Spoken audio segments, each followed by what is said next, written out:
Alright, okay, I want to say hello everybody, welcome again to another talk with me, Richard Clark, aka Wushu Richard, and my good friend Demsley, Dwayne G. Demsley. Thank you for joining us again. We were doing a series before of talks slash interviews. We called them interviews, but I mean it's not really. I mean I didn't intend them to be interviews about me and my life or my viewpoints, but I try and share things in these discussions and just try to get like some discussion going, between me and Dwayne, just trying to share some views and trying to open people's minds and get people, or maybe like enlighten people with some different ways of seeing things, So sharing viewpoints from me, I could say from some point is from my standpoint, but I don't like that. I like mainly to know that at least I'm seeing more truth and sharing more ultimate truth for people to look at. That's what we need to learn from ultimate real nature, which is the Tao, which is whatever power, any word you want to call it, that makes the whole fundamentals of the whole universe work. And no, I'm not a scientific physicist type thing. I've got some coffee here. I am English. I do like my tea mostly, but I've got coffee here, and I've just woken up. So if I look a bit rough, I am a bit rough. Let's welcome Demsley now, and we're going to listen, and we're going to get into this talk. So hello, Demsley. Hi Rich, welcome back, and it has been a while since we've done something like this, so this one's a very special one, and I can't wait to get into this. We're going to talk about training, Rich. We're going to talk about your background in martial arts, so yes, this can be a martial arts special. We know you're a dear friend, a man of many talents, absolutely incredible creative streak you've got running through your veins, and let's go back, mate, let's go back. So, okay, where did it all begin for you with the martial arts? I mean, is it something that was always there when you was a child, or is it something that, something that develops as you grew older? Was it like films or something? So what actually drew you to martial arts? Where did it come from? Long story short, absolute hell. Absolute hell is what took me to the martial arts, and it was from then until now. I'm nearly 41 years of age, and I will say one thing: I'm very lucky that I've not been in a more dangerous situation, been really in a fight or anything because me, naturally, by my natural build, you can see I'm not a big guy, right? And I understand a lot of people can train hard and work on their physique more and push themselves and you know what I mean, into like going to the gym and all that, and being a bodybuilding type, or whatever, just working on physical strength. I'm saying a muscle. And don't get me wrong, I have been impressed and inspired over the years to even work out more in different ways. I've pushed myself very hard trying to do some working on my arms more, trying to get push-ups and stuff in, and I don't know what it is, it's just my natural build, and coupled with the fact that I do so much extra other training in general, and I'm really not trying to make excuses, it's just your physicality and what you're actually capable of, but of course, with discipline you can build yourself up. So I'm very, very unhappy if I look at it and focus on it, I'll be unhappy with them. I know that's not really a question, excuse me for a second, but I just want to mention that, okay? I'm not a tough guy or anything like that at all. And I'm I don't want to say a skinny, weak dude, but I am compared to a lot of people. But, slim and strong in other ways too. I mean, I've seen people that are much more skinny than me. I mean, even you said you've seen people in the gym that are at a worse build than me. I mean, my wife even points it out when we're walking down the street. She said, "Look at that guy in front of you. Look out! You think you're thin. Look how thin that guy is." And she was like, "It was really funny when she was like, there's this funny guy in front of us." But there are people, just different builds, men and women all over the world, and You can only work with what you biologically literally have, mental and biological, obviously. But you can, of course, work on things. I know if I pushed you, I could probably build up a lot more strength. I've admired people that can do like pull-ups. Wish I could do pull-ups. Even the barbell and stuff like that. But it's like physical strength and muscular strength was not like as in to that extent. Like big built guys, that is not what traditional martial arts necessarily in certain systems actually needs. You know, for that anyway. But you do need some muscle, obviously. I've always been stronger in my legs, as I say, than my arms. Anyway, so yeah, but you know, just letting you know, like, I've been inspired. When I was watching a video the other day, another one of these prison workout videos. You see these tough guys in prison, you know, working out, and you know, and some of the training they do, just martial artists in general, even boxers and martial artists, and you know, and army training videos, and all kinds of things. How can it not motivate you? You know what I mean? The crazy thing with me is I can do more decline push-ups than normal push-ups. It's crazy. Like with you, when you put your feet up on something and put your hands on the ground, they're like the harder ones. But like for me, that's easier. It's just something to do with the frame of my shoulders and my body, and I don't know what it is, but I don't do enough on the arms. But it's like, as I say, you can't do everything. I'm not even doing enough martial arts training these days in terms of technique than I could be. I just do a basic workout in the morning, which is literal grueling, and then for me it's hard work, you know. And then from there, just I'm busy all throughout my day with my boring work shit, you know, out and out just trying to survive, you know. Like, but when I get some free time, I practice more of my martial arts still, try and catch up on that, you know. But yeah, martial arts. Just a brief, short history to answer your question. Finally, when I was So when I was 12, I started my martial arts, roughly 12. Yeah, my mum took me to learn karate. So I didn't go into martial arts with a martial arts mindset, a drive of any kind, or a knowledge of any kind about it. Okay? I just was getting bullied. I've been bullied all my life, basically, in every school, college, by thugs on the block trying to mug me, in every job I've worked at. We're talking cross-continental, okay, and under every roof I've lived under, more or less. I've just been made a damn a tool of, basically. And you know, so I started out with karate, and then I moved on later on to when I was like in my later teens, because there was like a break between doing karate for those few years, almost around 3 years. I'm not a black belt in any system or anything, but got a mixed sort of background in different martial arts. Okay, but it's not MMA. I can tell you that. But like a few years later, down the line, I started with kickboxing, heavy, hardcore duty kickboxing, very hard fucking hardcore, well known, well respected. One of the top like kickboxing places, yeah, okay, but in the area. But what it was is, and then as well at the same time, more or less, I did started doing kung fu training. As I say, five animal kung fu. That's when my kung fu journey started. I'm just making that a short explanation there, but I've done various martial arts throughout my life. So I've done Wing Chun, okay, which is Yung Chun. I've done Tai Chi, which is Tai Chi, as I say, Bagua, obviously. A little bit of that, long fist wushu, which is Chung Chuan, as I say, different weapons training, southern and northern Shaolin basic weapons training, the broadsword, which is like the saber sword, Chinese weapons, the butterfly knives, basic knife defense as well. But the butterfly knives are what you find like in Wing Chun and southern like martial arts. Okay, basic qigong, as I say. Staff, because the bow staff, or that one here, the long stick, and also double short sticks. I've also fought with, trained with as well. So that's my background in the martial arts, and it's been a long journey. But it's mostly been a coping.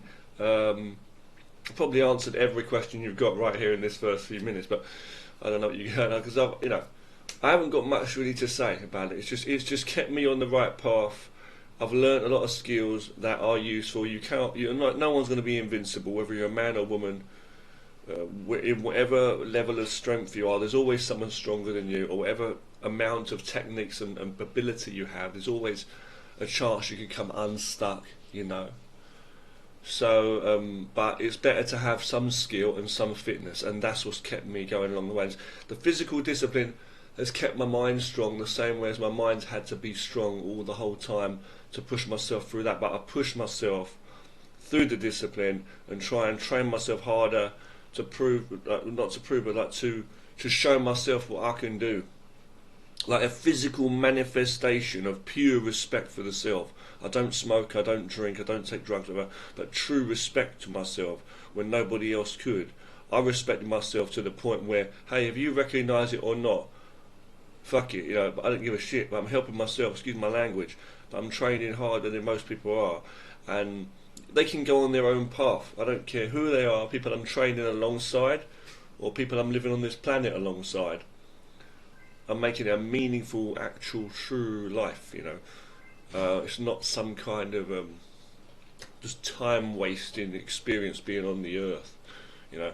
So I just kept out of trouble. Didn't care if I was looked at as a wimp or whatever, but I tried to avoid fights.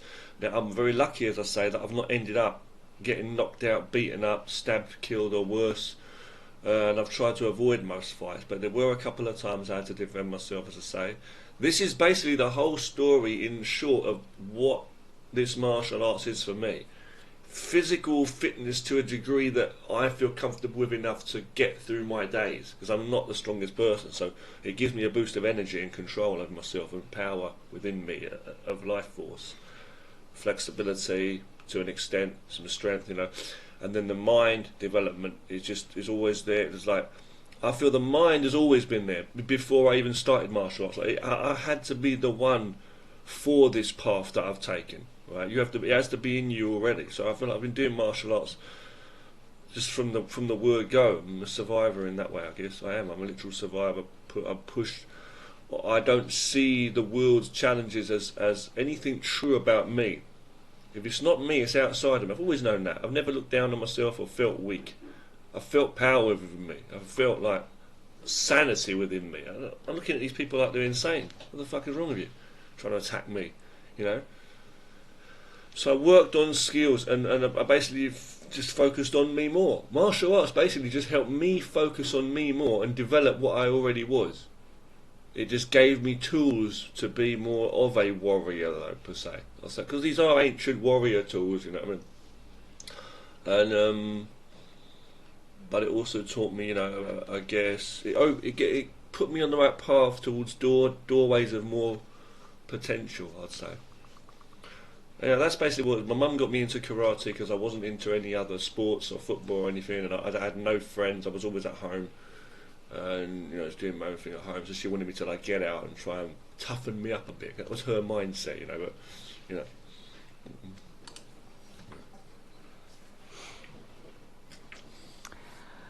Okay, so and I didn't enjoy giving that full answer because I've given it about 20 times. But you know, I'm just sharing what I'm doing, with everybody. So however you get by with your rest of your life, everybody, as I say, I do wish you more peace than I've had. And at least half the peace that I have had. we have, I believe, did you begin in Kung Fu? Could you like tell us about your Kung Fu background and experience and your teachers? Am I right in saying that it was the 5 animals Kung Fu that you studied and Bagua, and you did study some Tai Chi as well, okay? Yes. As I say, briefly, I started with karate. That's what I started with, not Kung Fu, but then and then kickboxing. But when it comes to the Kung Fu, though, if you're talking about the Kung Fu journey per se, I started with 5 animal Kung Fu. Yes, a Southern Shaolin system, it's classed as, right. The 5 animals at hand, if I'm not mistaken. Hold on a second.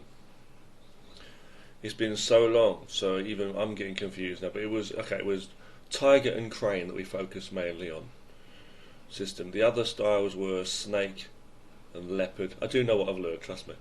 But the teacher did not teach us much in the way of dragon. That's nothing. He just demonstrated some dragon and some monkey. He did show some monkey techniques.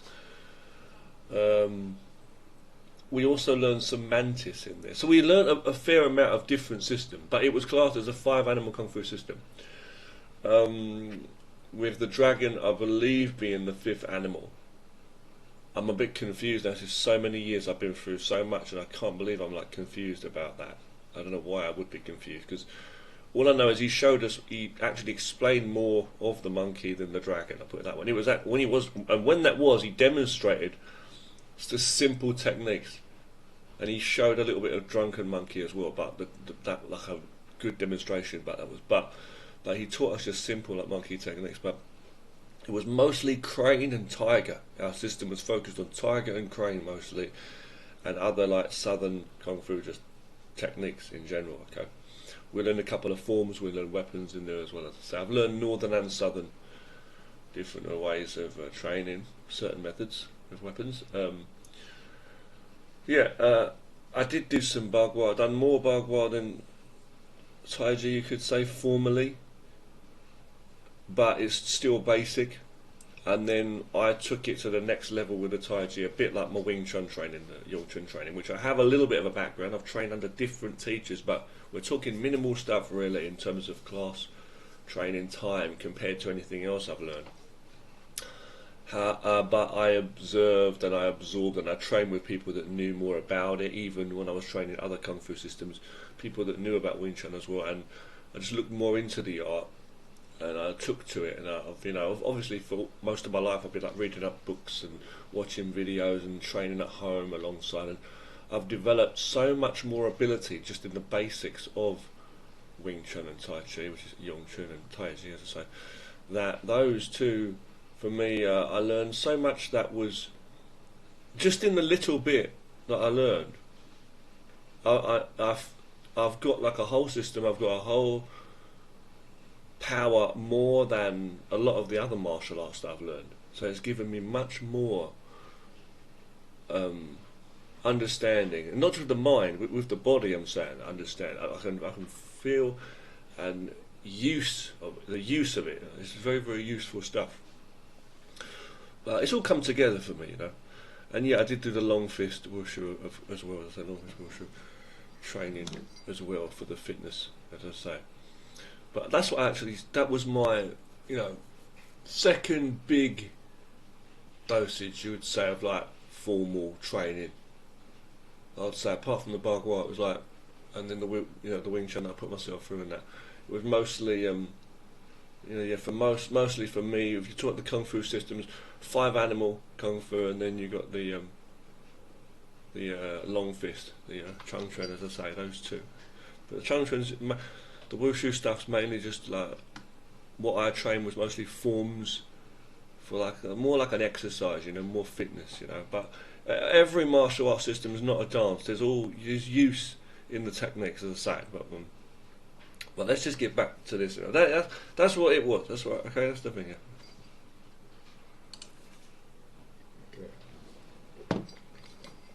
Yeah. Okay, moving on now. I understand that you've done kickboxing training as well. Yeah. I have. So I remember a few conversations where you stated that your teacher was a guy named Fred Elson, and I really like listening to the stories about Fred Elson. So could you tell us about Fred Elson, the kickboxing era that you went through? Okay, how did you find these clubs, all of them? Basically, how did you come across these clubs in general? Hunted them down. I know you mentioned at the old shop Shaolin Way in London as well. Talk about that if you like. We miss the old kung fu martial art bookshops, don't we? But yeah, so what was the class times? How much was the lesson? What was the training routines? What did you have to go through? Fucking hell. Okay, you're in there. Okay, well, I'll start now. I'll tell you. Okay. You lived in fucking hell. It was all of it. It's all just hell. Everything. My whole 41 years, I was living a fight, basically, of absolute war, a fight. I've been in more of a fight than probably some people have been in fights on the street. And it's all nothing as well. That's what the Tao teaches me. That's what Lao's write about. It's really nothing. Everything is nothing. It's just literally fuck all. There's no meaning, especially if it's history, especially if it's or the bad stuff, especially is really nothing. So my life experience has been just like an egg timer, just tipped over like that with sand pouring down. There's some energy there. The gravity's there. Each grain of sand's got its weight, like the seconds in my days. But it really is ultimately fuck all, trapped within that thing. Living absolute torture is what it's been.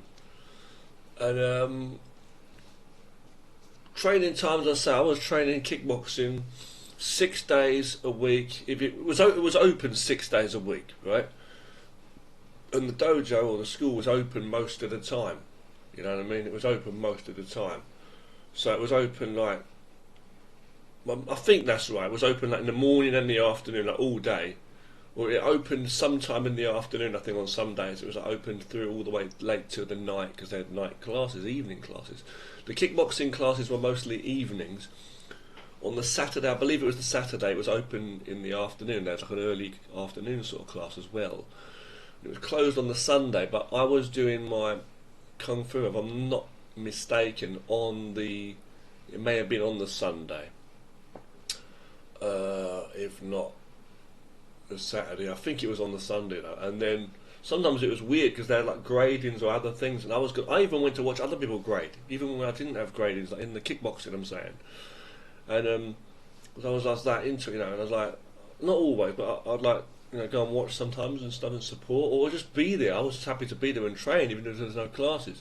I was happy the place was open. They let it open like a public, not public, but like you had to pay obviously for the membership, fucking expensive. But it was like but it was like they had the both of these were, but it had like the facilities there to train with, and the bags and all the rest of it, the mats and space, it's just like nice, modern in there. The kickboxing gym was good, good quality, but they had mirrors and stuff. They had like 2 rooms, a big room and then like a smaller little room, and I used to just go in there and train a lot sometimes as well by myself. But anyway, though, so I was in there, but the kickboxing, what was I talking about? Shit. So the Kung Fu, as I said, the 5 animal Kung Fu I was training. Yeah, that was a totally different thing. That was more traditional / not traditional, if that makes sense. Like, it's all traditional. But it's like, let's say, for example, right, the kickboxing stuff, that's like a modern kind of like fighting sport thing. I don't see it like traditional, like Kung Fu, karate and all that, you know what I mean? Ancient art. Even though it comes from that and it's got a history, yeah, but it's like, it's traditional in the sense that there's a lot of kickboxing schools all over the place, you know what I mean? Whereas the Kung Fu I was doing, the 5 animal Kung Fu, was like traditional martial arts. However, there's not a lot of that around. It's rare in these even back then it was rare kind of thing. It was a unique, and each teacher teaches their own unique way too. It wasn't a dojo sort of thing. It wasn't a brand. It was this guy teaching some ancient fucking knowledge, which was more known / less known in the past, you know what I mean? But it's like, yeah. Anyway, yeah. So but the kickboxing thing. So I was trying to train 6 to 7 days. I was just training all the time. When I wasn't working, I was training, and I was working early in the morning till late of the night. I was working at ridiculous times, and I was filling in whatever time I had to train. And back then in those days when I was living in London in the UK, I wasn't training at home as much and stretching and working out enough. I would do a bit. I'd watch a few films and get fired up, maybe do a few moves around the house, stretching and stuff. I might even go to a park and do a bit of training. I probably did more than I'm remembering right now. But it's like, mostly it was just constantly being there if I could and making the most of the time. So I'd go to every kickboxing class that I could, every kung fu class that I could, and the kickboxing classes were like, I guess, an hour and a half roughly, if not 2 hours, an hour and a half. I don't think they were an hour, but an hour and a half hardcore workouts. They were, I'll tell you that, hardcore workouts, fucking grueling in the kickboxing, and then the five animal kung fu was just different as well. It was like that was hard training, conditioning wise, like kung fu training. So it's like, you know, yeah. But it was like the kung fu class. I would go twice a week, and they were the only two classes they did offer. So I went to both. Or the teacher, I'm saying, the one man, and he owned, yes, like you say, a shop called Shaolin Way in London Chinatown, which was a martial arts supplies store, and he did some other things as well on the side that he would do. But I'm not going to talk about it right now. We just get to the thing. Like basically, he had like this lion dance thing, you know, this dragon, the traditional thing. You must have seen it before. He did that. They did that like an annual thing. I think like 1 or 2 times a year or something. Where they like, what's the word, parading or going around, you know, in the streets with this troop or whatever you call it. This group, you know, of people that did that, the lion dance team sort of thing. I wasn't really into that. I was into the martial arts, you know. He done his qigong obviously as well. But the thing is, but yeah, and then also, as I say, he also did this. Feng shui stuff as well, feng shui stuff. But anyway, back to what I was saying though, which he mentioned. But anyway, I would train there, and it was like they had 2 classes per week. I think 1 week was on the Thursday, so I'd go there instead of the kickboxing on that day if it was that day, because I really wanted to learn kung fu mostly. I'll get onto that in a moment, just briefly. But he, as I say, he was teaching there. I think it was roughly 2 hours. It was an hour and a half, but we sometimes were there for like 2 hours, and we would give the extra half an hour, and he was just so into the teaching, and we got into it and was doing it all good, the teaching. There's 2-hour classes sometimes.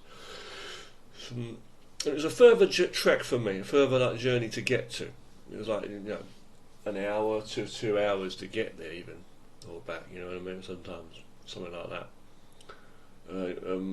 But whereas the kickboxing was more like closer to home. For me, it was like half an hour maximum to get there, not even that. I'm not sure. By bus, or I could walk it, but you know, by bus. Anyway, but so it was like 2 hours though of the kung fu on those nights. But on I believe it was the Sunday morning or whatever morning it flipping was on the weekend. I think it was either Saturday or Sunday. I think it was a Sunday. We would train for 4 hours.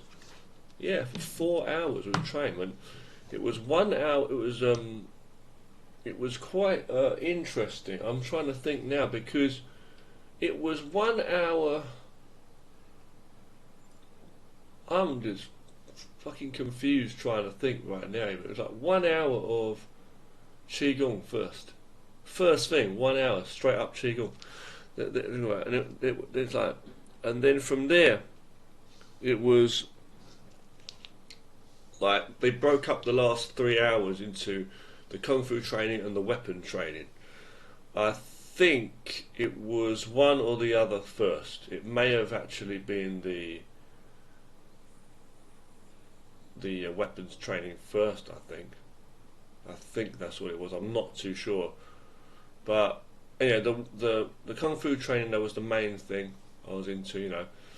So it was like, I'm pretty sure it was 2 hours of that. 2 hours, yeah, of bare hands kung fu training, on top of the hour of weapons and the hour of qigong, in whatever order. But I knew the qigong was first, and I dreaded it every time. I just wanted to get it out of the way. It was like fucking hell. You know? It's just different kinds of training. Standing, holding stances, holding positions, just sweating and fucking burning it out. And it's like shit, you know, and just conditioning the arms. I'll tell you about that in a moment as well. The kickboxing training was more like just physical, loads of exercises, push-ups, running, jumping, sit-ups, you know, squats, all the rest of it, star jumps, just sweating you the fuck out to bring people into like fitness and make people lose weight or lose their whole, you know, there was sweat all over the place in there. It was just grueling. I mean, fucking grueling training, but yeah, it's a total different contrast in the two different training systems. And the kickboxing too that I was training, by the way, the kickboxing, let's talk about the kung fu first. The kung fu again, on the 2 hour classes, it was mostly in the evening. I think it was like a Thursday evening or something.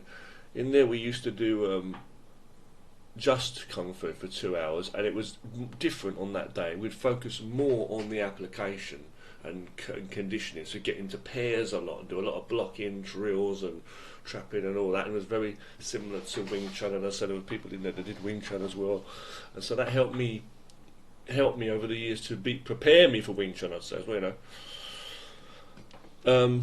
With the crane and the tiger and all that. But anyway, it was very deep stuff, and he was very philosophical, and he had a lot of stories to tell, like a lot of these teachers do, but he was also sharing a lot of philosophy. But anyway, great stuff, legendary. I've had some good teachers in my life, like Fred Elson and Sifu Yak Leong, he was called. But I won't talk about them too much here, but Fred Elson was a wonderful man. He was a very... he did give me a lot of support back in the day, I'll say that. And he was there. He saw something in me, I'll say that. We didn't have much of a connection, but then later on we did have a connection. He started to realise that I was, decent and respectful, and I was really trying to do my best. But I was someone who cared, and I put a lot of heart into my practice and training. Put a lot of time in. I wasn't one of these tough guys. I didn't have an ego about me, and I think that's what you saw in me. I think he was like that too. He worked out really hard into his older age. He was an older guy, he was, Fred Elson. He was older than my Kung Fu teacher even, who was like 50 something at the time, I believe, where he was like 60, late 60s. But he was like, Fred Elson was like a humble man. He was really humble, and he was like, just like the real life kind of, I don't know. I'd say he was more like, he was actually kind of like Mickey from Rocky, but he was like more like Mr. Miyagi than Mickey, I'd say, from Rocky, because Mr. Miyagi in Karate Kid was more like, he was harsh, serious when he needed to be, strict, but he was like caring. You could see he was caring. Whereas I think Mickey in Rocky was always like really, really hard with him, and there were times when he was like nice and that. You know what I mean? But he was a bit like that, though. He was like just very supportive of me, but he was like the real deal, the real fucking deal. Now I don't know what background he actually had in martial arts, but he knew a lot of things. And the reason I joined the kickboxing class was because I was looking for a kung fu class. I didn't want to do boxing. I didn't want to do kickboxing. I didn't want to do wrestling. I wasn't into any of this stuff, sport fighting, and I still ain't to this day. So I'm not interested in MMA at all. But you can use skills, to defend yourself, and there's many different disciplines in the martial arts that can benefit you in different ways. And it said Kung Fu in big letters, big heading on the top of this school, kickboxing and Kung Fu. So I thought, okay, I'm going to have a look at least and see what this is about. And I just went there and I looked at the system, and it passed it off as Kung Fu, but to me it was almost like their own kind of, I don't want to say this nasty little concoction, but I think what they were, because there's a lot of instructors in that kickboxing school, I think they're basically a bunch of people that probably had backgrounds in different kung fu of sorts. I don't even know where it come from, a mixture of all kinds of stuff, karate backgrounds, and all different martial arts it seemed to be, that were put together. It's like some kind of karate / kempo / I don't know what, a bunch of different martial arts that are put together. And that was the Kung Fu system. I don't know what it was. They had their own grading system, and I was learning it. It was very like traditional. I wouldn't be able to. It was almost like someone put together, like like Chuck Norris made his own karate system apparently, or things like that. You see these other martial arts out there. It's like you might find different types of taekwondo schools where like they're very different, even not even slightly different, they're very different. So it's kind of like that. I learned a lot of martial arts from Fred Elson, who was the main kung fu teacher there, per se. I learned a lot of martial arts within that school, but it was mostly a kickboxing school. And I did later when I started doing the kickboxing classes as well, because the workouts were mainly the same for the most part, apart from the special traditional things like breathing and special stance work that Fred would do. So the workouts were mainly the same. The sparring was more or less the same as well, but apart from the fact that I learned the Kung Fu, like the traditional martial art techniques with Fred, and then I tried to incorporate that into the sparring, because I wasn't there to fucking be kickboxing in the first place, I was there to work traditional martial arts, to learn to defend myself. with that, because I believe in that, and I'm to this day, as 41 years of age now, training since I was 12 till now, I know that traditional martial arts works, as in the real fucking deal, tested on the battleground of ancient days. It's not just like a joke. People don't get it. They don't know and walk the path. But let's get to the scenario. So yeah, that's basically that story. Yeah. And finally, Rich, Fine, let's get started. up till now, how would you say your training has benefited you? Okay. What have you got out of your training? Do you still feel how you felt when you was younger, when you was training? Do you feel different? Yeah. What would you recommend for people who want to take up martial arts? Are there things they can be doing on their own at home? Okay. Definitely. I understand you're obviously like a big advocate of solo training and still are as well, be it circumstance or preference. So what are your thoughts on solo training, and can it help an individual? Okay. Okay, I'll tell you. So yeah, okay. So let's see. Where's my training at? First of all, my training is at a certain way now. I'm, training all the time, but I'm not training at the same as I used to. My body is not at the same. I'm not at the physical same level of fitness that I used to be. I am almost 41. However, I know I could push myself further and do more if I had time. And that is the main challenge there. Ability-wise, I'm not training like martial arts with anybody else like formally at the moment either. I've not trained for many years. We are talking many years now. Actually, many years. Actually, well, more than 15, isn't it? Something like that. It must be more than 15 because it's 18 years since leaving the country, and then I did a bit, in the first couple of years. So it's probably around 16 years or something.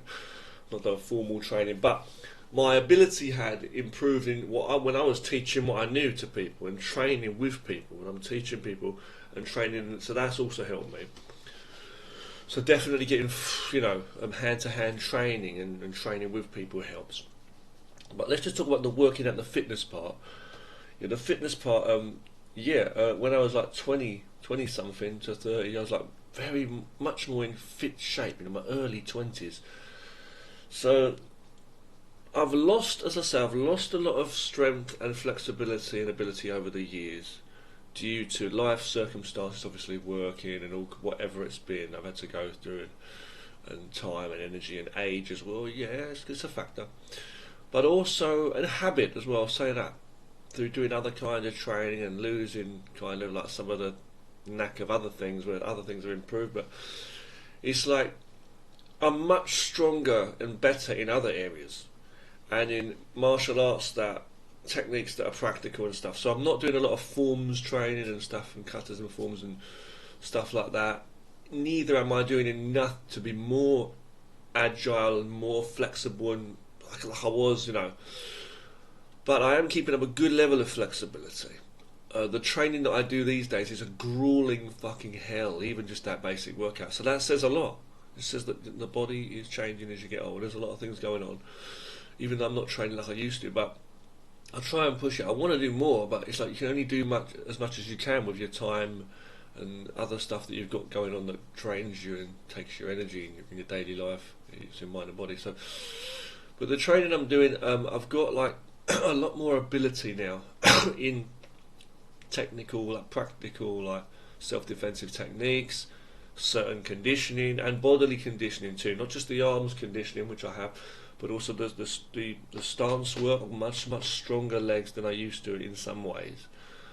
My whole body's stronger and weaker. I'll say that in a lot of ways. And although I'm less flexible in certain ways, I'm kind of more flexible. It doesn't make I'm more able to get into the right structure for certain combative techniques. I'll put it that way. Now, what do I think about solo training for the point then that solo training? Look, solo training definitely can benefit people, and I do advise people to keep martial arts up, is what I'll say, non-stop, because if you keep it up, it will keep you up. that's basically what I can say really. But solo training is very, very important. You can benefit from solo training because martial arts training is for the self anyway. So you're studying the self, practice what you study what you practice, and keep doing that, as I always say. And develop yourself, keep it up, no matter what people say. It's not what people say or what they think of you. And it says seeing is believing, but feeling is the truth, right? Learn upon the experiences and where you're at. Don't worry too much about the past or the future. Just work on now how you feel. So if you can't do so much exercise today, just do how your body's feeling. And other times you keep that up and you'll feel better. And sometimes you'll be able to put more in. You'll feel it. And do push yourself, but just work with it. You'll see. But the thing is, I do feel though it's been not my choice a lot of the time to train by myself. I do believe training with people or training under a good school with good teachers and good people mostly is definitely, for as long as you can, is a good thing to do. Like if I could, I'd be training with people and training by myself. However, where I'm at in my life right now, I'm happy just knowing what I know within my training. Not to say that we can never learn more. You can always learn more but it's where you're at. But I'd advise people, of course, anytime, even myself, we can always learn more things from people, and train with people. But as I said, when you're dealing with people in the public or human beings, there are other people too, They are their own self. So you can learn so much from people. They say the teacher can only show you the door, but you're the one who has to walk through it, they say, right? So, the main point is you have to keep the training up, but you can't fall into bad habits. You must keep a training routine up, fitness, and can't fall into bad habits of just thinking that this is the way either. You know what I mean? You have to know, and it's good if you can get some training with people to know that you're not doing these movements for nothing. I train and I know exactly what I'm doing when I'm physically blocking and working, and with the stance works so they can't throw me down. Actually having the strength from my legs when the guy's throwing me down. I feel it when we spar. You just think he's trying to push me over. I'm like trying to keep myself grounded. We're both low. I'm trapping with my shoulder there, going in whatever which way, and trying to throw the guy over or go for the strike. When you get an amount of certain training, it's a muscle memory. It stays with you for life, and you really understand about your balance and how to tense certain muscles or relax certain parts of your structure. You have to have a certain level of flexibility you have to get into a certain position, and then a certain level of strength to hold the position. That's why in martial arts in traditional martial arts we have these things, these stances as though you hold positions, not for show, it's to strengthen positions and fluidity to change from one to the next. It's very, very important. But you have to be able to listen, like surfing on the waves, as you see. So to be able to listen with your bridge, they call it, the hands. You're listening to the opponent's structure to understand your own. Listen to someone's heart in conversation, so you can know how to speak. You know what I'm saying? To know, you have to know the angle of the world to know your angle and all that. It's got to match up. Things got to match up. You can't walk up a snowy mountain the same way you'd walk on the ground, right? Not even to mention about the power you need and all that energy, but it's just the angles, So the light and the dark and all that, the way you see things. There's a lot of philosophy in the martial arts, a lot of mindset and philosophy in the martial arts to help you in your life, not just physical training, see, but it's physical as well for your training. A fighter, someone who's like a violent person, is coming from an erratic mind, not a grounded, rooted mind, You know what I'm saying? And sometimes the mind is like a bubbling, boiling water about to explode, Like so many ideas going through the mind, like a full mind. You need to have an empty mind sometimes. You have to be calm and cool, But warmed up in your training, but cooled down in your attitude. Do you know what I'm trying to say? In the same, you could say it, so you're warmed up, heated up in the training, energized, but you're cool and calm on the inside, so in your mind. But at the same time, it's like you could say you're cold, like a cold, stone hard fighter, balancing the hard and soft elements, but you're a cold warrior with a warm heart. It's another thing, so you could say it that way. So it really is, as I say, I always say, it's definitely a journey of development with yin and yang. Okay, that's what it really is, in practice, in manifestation, maintenance and development. Constant maintenance of the self is what it's about. Self-training is very, very important. Training constantly. Very, very important. I've benefited so much more and taught myself so much by taking what I learned from all the different areas where I've taken that knowledge from external sources, from martial art teachers of the world, whether it be face to face, actually training with them, or in their classes, or watching their videos, or from books or whatever. I've taken the knowledge, looked at my body and mind as a human and worked with training methods, looked at my structure, practice, and then trained with people. And I've learned what I've been able to do. Everyone's got a unique, like their own body, everybody's got their own unique ways per se too, but it's not a dance or a style. It's like you learn from the systems, you learn from the techniques and methods and workout routines, and you see how you feel, and you work with what actually works for you, and you put a lot of time into it. You know what I'm trying to say? It's like you go shopping. When you go to a kung fu or martial arts school, it's like you go there and you do some good shopping. You spend the money, you come back with some good ingredients, right? Or foods. Shopping bag full of ingredients and food. You come home and you store them in your fridge, you store them in your cupboard, but you've got a week's worth, a week or maybe a couple of weeks worth of meals that you can make there, or ingredients for making meals. And so each day you're going to be cooking those meals, if that makes sense. Meaning training by yourself with the ingredients you've got, the information. You take it and you practice it and you study it and you nurture it, and it will carry you into the being you are. You have to be it for it to become you. You take care of the kung fu, and it takes care of you. That's what it's supposed to be. You're just doing that. You don't just go in there and you get the magic for 5 minutes or 1 hour and that's it. No. See, it's like when you eat good food and your food carries you through 24 hours, right, all day, gives you energy all the week, right? So that's what it is. You got if you do regular working out or regular training, sharpening up your sword, or lifting those weights or sharpening that sword, you're keeping your sharp skills and your power. You see what I'm saying? So that's what we're really, really doing when we're training. Okay, so solo training is very, very, very, very important, because you learn a lot about yourself and what's right for you. That's what I've done with my exercises too. But in terms of training, you don't want to train like a machine either, but you want to know the knowledge and train properly with people that know what they're doing to gain the initial knowledge, because these martial arts were founded and created by people that are just legends, right? This stuff really has been tested on the battleground. It's not just like you could come up with a martial art like anyone does, but it's not like you know what someone else knows. You can learn from others, you see.